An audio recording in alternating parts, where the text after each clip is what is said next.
Forget everything you think you know about Thor. You're picturing Chris Hemsworth, right? Chiseled jaw, golden blonde locks, cracking dad jokes. Or maybe you're thinking of the absolute unit from God of War Ragnarok.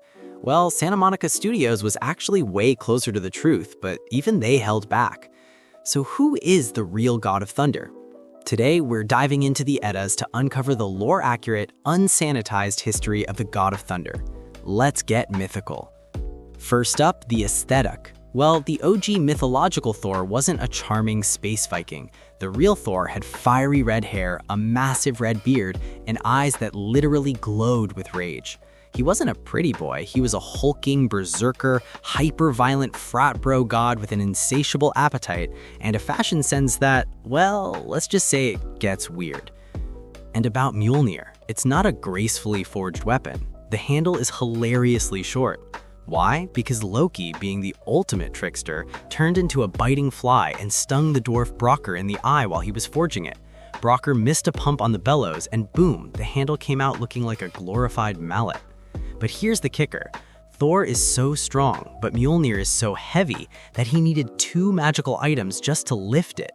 Enter Mjolnir, a magical belt that doubles his strength, and Yarngrape, iron gauntlets needed to grip the weapon. Basically, Thor had a loadout with active buffs. You know how MCU Thor uses the Bifrost? Cute. Real Thor rode in a flying chariot pulled by 2 giant, terrifying goats, Tungrisnir, Teeth Bearer, and Tung Yost, Teeth Grinder. But these weren't just pets. Thor had an infinite food glitch. When he got hungry and Thor could eat an entire ox in one sitting, he would slaughter his goats, roast them, and feast. As long as the bones were untouched, he would wave Mjolnir over the remains the next morning, and boom, the goats resurrected at full HP. It's the ultimate survival hack, assuming you don't mind the trauma. But the most epic story isn't a war, it's when he was humiliated. Ever heard of Thrym's Kvida?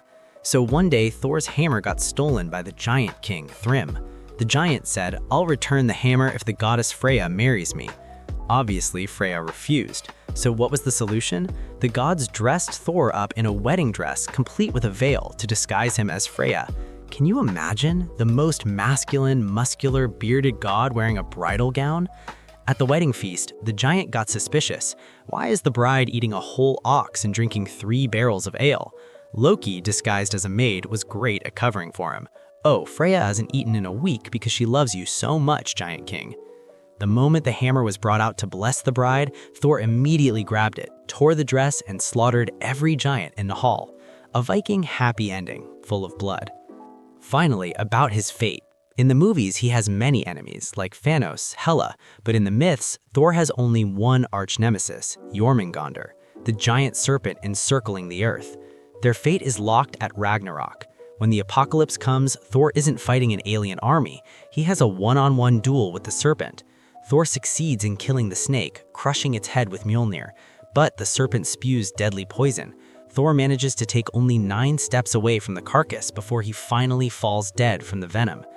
So the real Thor isn't about being a king or a superhero. He is a symbol of humanity's protector, willing to die to guard our world's borders from chaos. He's rough, he's greedy, but he is faithful until the 9th step. And those are the real facts about Thor.